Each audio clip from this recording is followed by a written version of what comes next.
Well, this is day 4. I promise I probably won't actually be doing a daily vlog, but I kind of have the time and I'm inspired to do it right now. But it might wind up, maybe just being a couple of times a week. I don't think you want to know day by day, what I'm doing, because there may be some days where I don't do anything and I'll probably just do a recap in one particular video. But as of today, day 4, I am in Chicago for the second day of my first week off of work. It's been a good day. I stayed in bed this morning because we were up late walking around downtown. Very nice weather last night. Um, it was a nice breeze.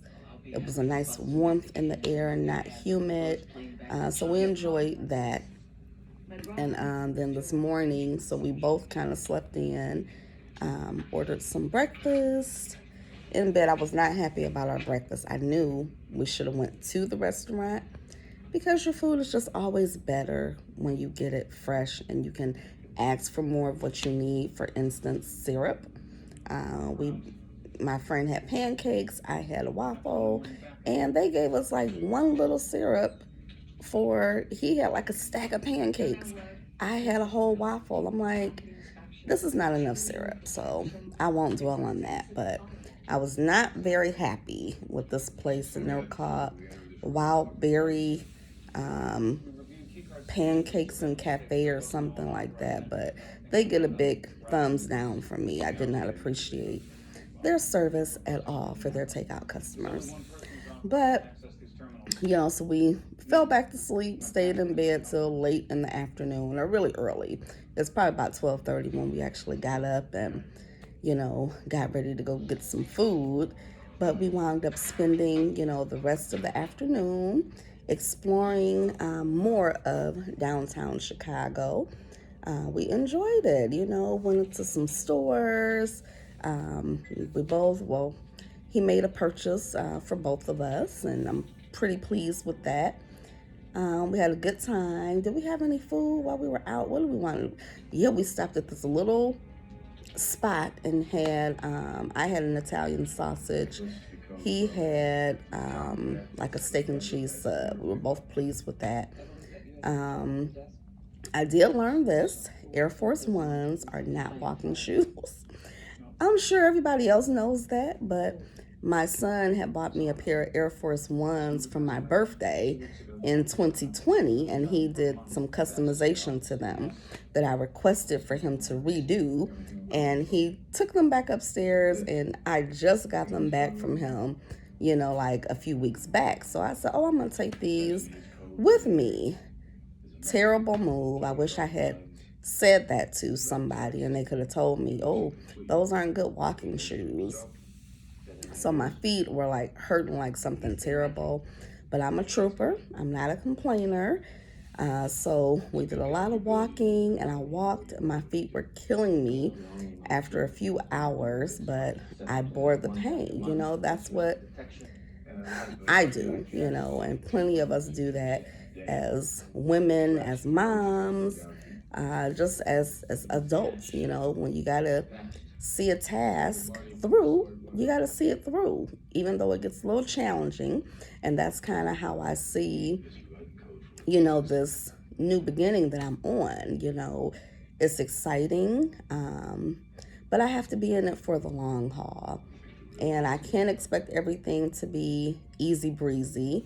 I can't expect that at all. It's going to be some times when I might even find myself questioning, why did I do this? Was this the right move? But I'm always going to come back and say yes, because the most beautiful thing about it is I've just opened up the possibilities to things that I can do.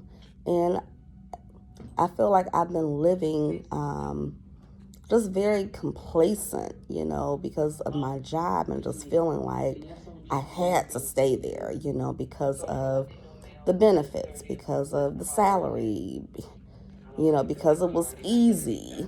And everything that comes easy for you is not always the best thing for you, And I've been doing my writing all along, while I've been at the job, but I definitely haven't been pursuing it to the degree that I would have been pursuing it if I really needed the money from it. And even though it did bring some success, emotionally, psychologically, the fact that you can have an idea to write a book and you wrote it and you actually finished it and you published it, that's a tremendous accomplishment, but the bottom line is I do want more than just finishing a book, publishing a book, and getting a few people to buy it, especially when those few people are people that I know, personally. Like, okay, if my family is buying my books, my close friends are buying my books, that's great, but who do I really want to buy my book? I want readers all over the world, for my target audience, African American women. And that's more than the, hundreds of people that I may have sold my book to.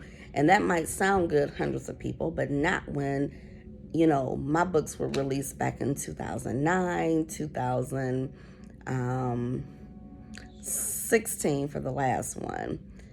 So no, I have not been successful in that area as far as sales go, and that has everything to do with my effort or lack thereof, to push my product. And I didn't have the motivation to really push the product because I had money coming in from other places, and I was just pursuing the dream of writing. I've done that, but I want to be a successful writer.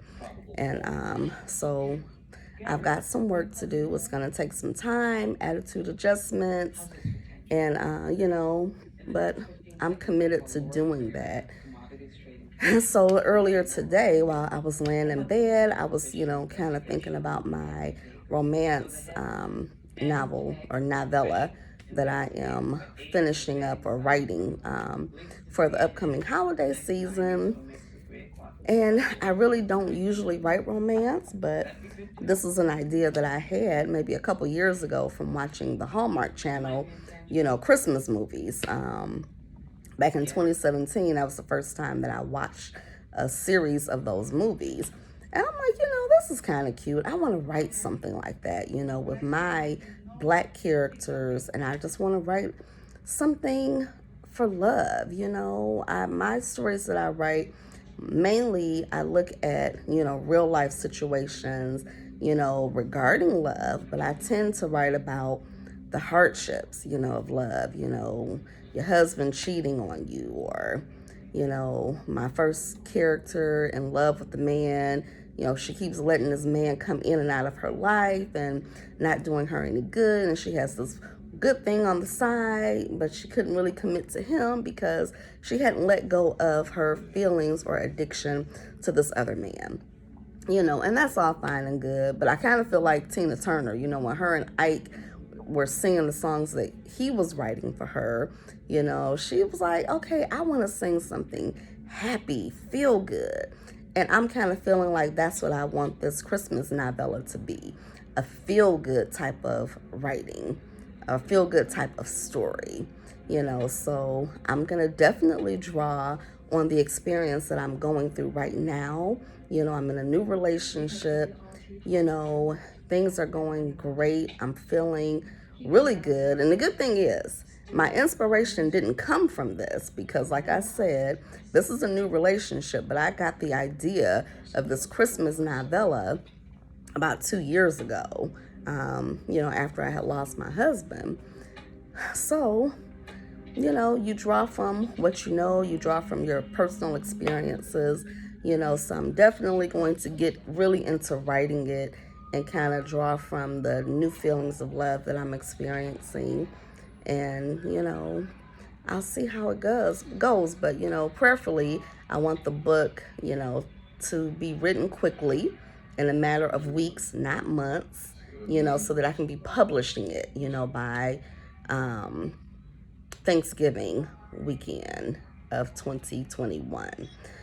So I'll keep you posted, and I'll tell you about another idea that came to me, something that I've been thinking about over the years, and it's a long-term goal, but we'll see. You got to start long-term goal planning in the current season, right? It's long-term. So I'll tell you about that in the next video. Till next time.